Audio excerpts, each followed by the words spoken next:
Hey friends, we're gonna do an end of the month garden tour. It's November 1st, so technically it's the beginning of November garden tour. But there's a lot of exciting things I want to show you guys. Wally, you're joining us. So Wally's here guarding my incredibly lackluster sweet potato harvest from probably 2 weeks ago. I didn't even share it on like as its own video. I thought about it, but then I was like, it's pretty disappointing. Probably my fault that I didn't get more, but these were in the spud tub. Don't mind me, Wally. I didn't water it. It was actually here. I'll show you guys. It was over here, and I probably didn't water it as often as it needed to. But my orchids are still doing good on the porch. I mean, a lot of these have been here for over a year now, but starting to get some new growth. And then last time oh, hello, Wally. Hello. We had this flower spike that we caught, and it was actually facing the other way. And you can see like it grew so quickly that it like pushed into the screen, and I was just so busy with the puppies I didn't notice. But this one hasn't bloomed in a few years. The only one that's bloomed for me somewhat recently was that one. So I legitimately do not remember what kind of orchid this even is. Okay, Wally, I'm gonna go on the porch, or go away from the porch. Yeah, you can see here. It's really hot. Even though it's November 1st, I think our high today is like 87 or something, because it's gonna rain. It's ridiculous. Milkweed collection, free to butterflies as they come. And there is one guy that I didn't take in, but I've been guarding him, so he's really good. He's hanging out. The green stalks have been doing pretty well. My strawberries put off some extra plants, so I just kind of keep tucking them in away. The Malabar spinach looked like it was gonna die, and like, yeah, it looks like this, and I was like, I thought it was tropical, it wanted the sun, and then all of a sudden it started putting out new tendrils like this, so I think it's doing okay. I don't know. I need to like figure out how to harvest the berries. Some carrots are starting to show up here, and I think I put way too many radishes in here, but they look cool, so I'm gonna leave them. And then even though I have all of this swallowtail food, I haven't had any swallowtails in the yard, unfortunately. So I'm just over here like waiting for my swallowtails, but that's mostly what this is, except for that. That's a weed. This amaranth spinach just had popped up so much all over the yard that I just kept pulling it up. Because if you remember, it was over here. But this one's doing really good. They got some fennel because I love fennel up there. This bin, I have mostly milkweed at the bottom, some lantana over here, which is, you know, I need to deadhead it, but I'm really excited to try potatoes in here because I've gotten sweet potatoes in these containers last time and I did really good. So these are actually just, I didn't do anything fancy this year. I just got a bag of purple, like the mini potatoes, and just stuck them in some water, and then here we are. So I'm getting pretty close to the point where I can fill in the rest of the dirt and put the next layer on it. I'm just waiting for like this side mostly to get caught up. But I don't really, I'm trying not to spend a lot of extra money right now, so I don't really want to refill the spud tub, especially since the last few times I tried to grow in it, it hasn't gone super well. So this is going to be exciting potatoes. I was thinking about taking, because I have 2 more layers, about trying another layer like slightly delayed on top of it so we can stagger it, but I've never successfully grown like regular potatoes, so we'll see. Looking back at the yard, just wee yard, and also, I mean, sweet almond bush is doing really good. It hasn't rained a whole lot lately, unfortunately, so there aren't as many flowers, but it's always so pretty when they do have flowers. Like, I mean, how lovely is that? Okay, more importantly, vegetable section. I have been trying to spray, although apparently not enough, for my white flies on these existing peppers, because in Florida you can leave peppers for multiple years and they are usually fine, assuming they don't have diseases. And then like this one randomly started doing a good job. And I had replanted these so many times this year, or reseeded ones, because like seeds didn't take or whatever. So some of them are Cubanelles.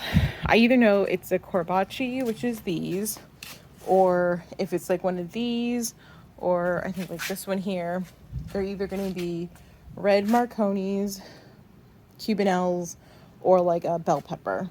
So for that I use from like source seeds. So I'm leaving those.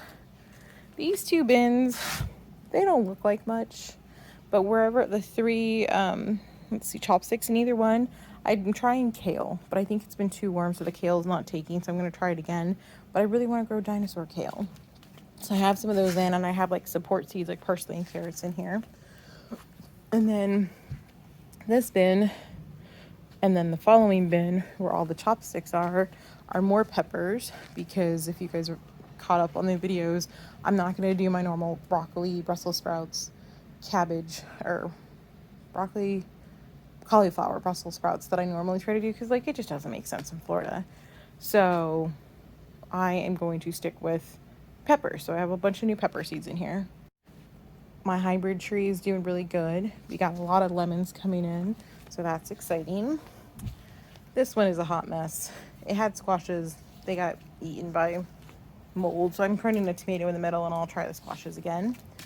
A different set of peppers are going to go in here, or already in here, and they're starting to sprout, which is exciting.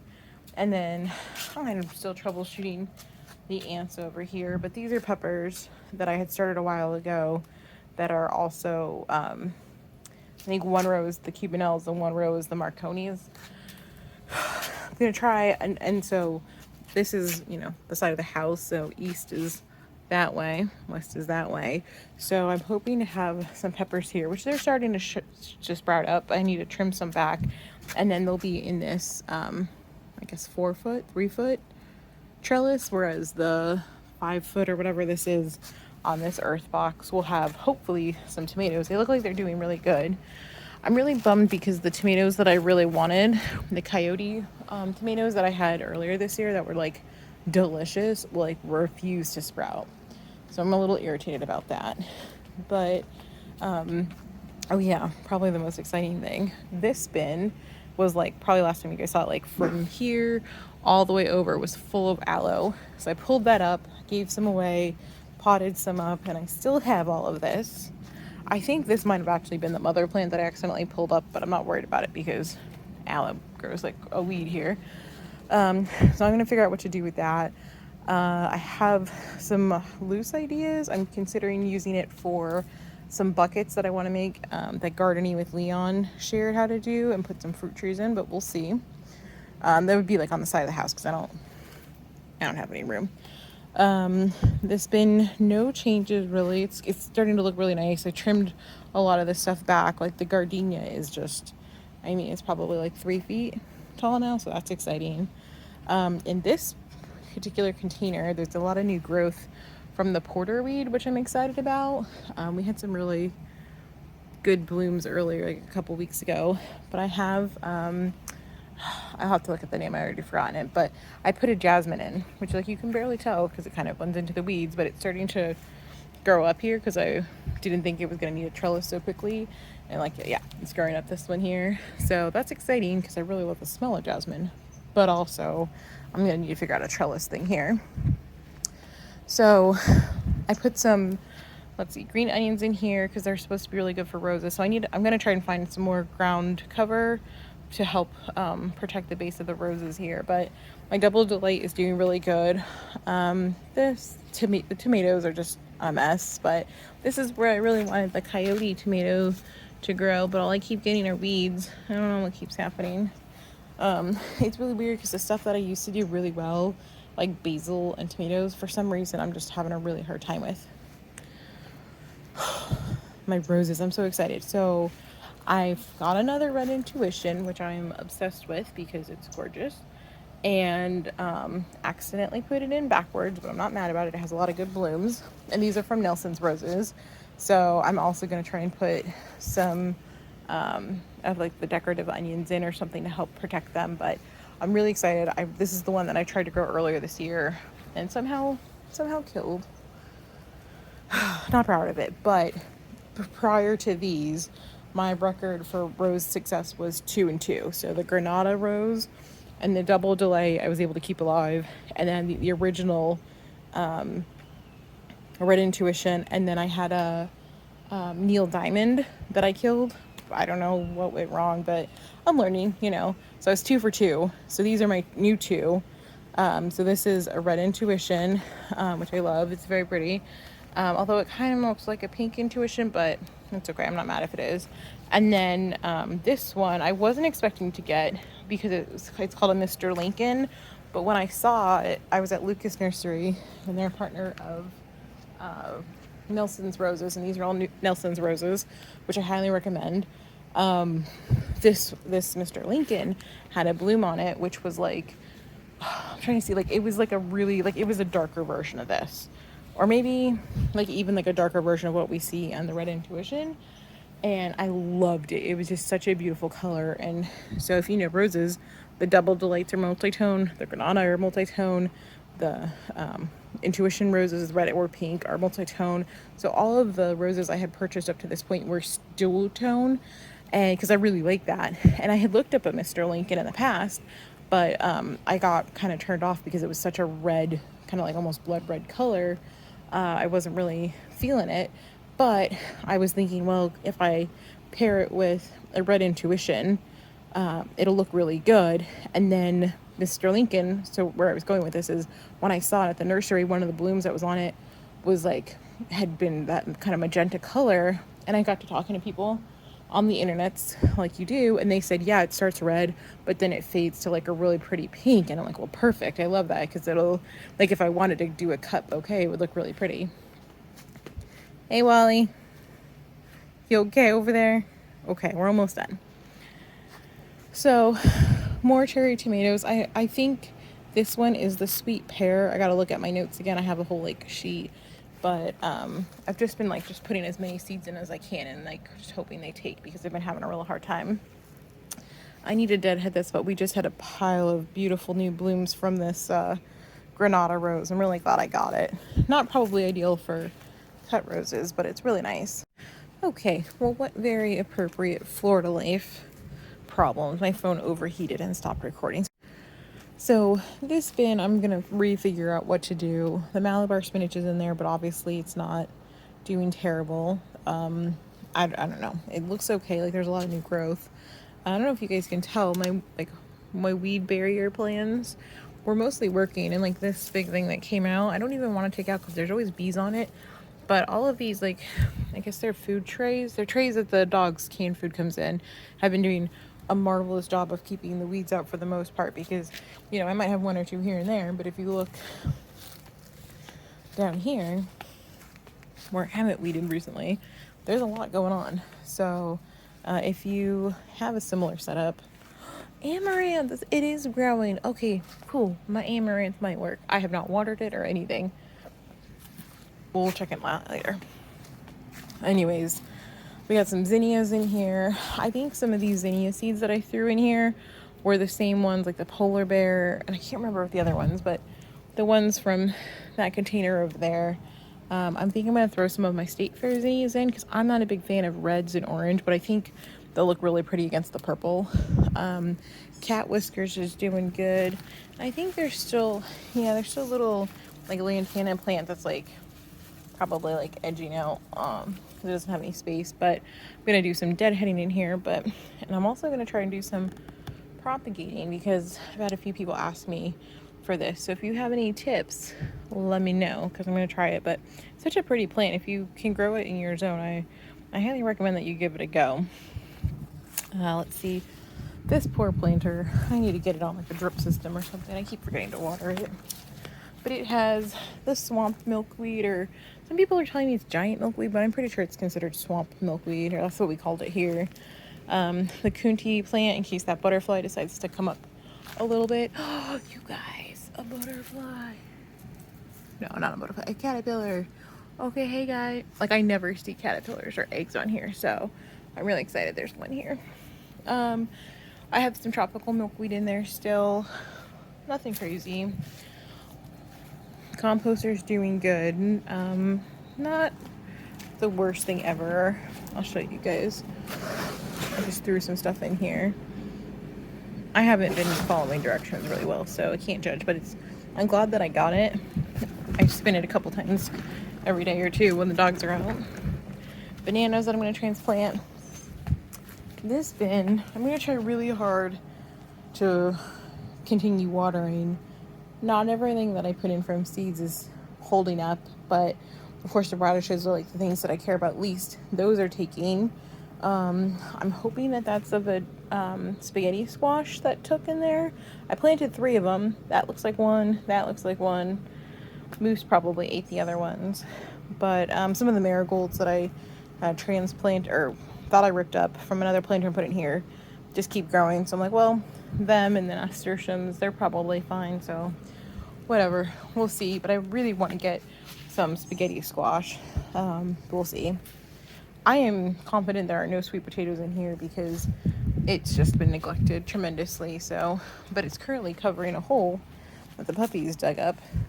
But you guys, look at my flower bin. This is my first time ever growing flowers from seeds.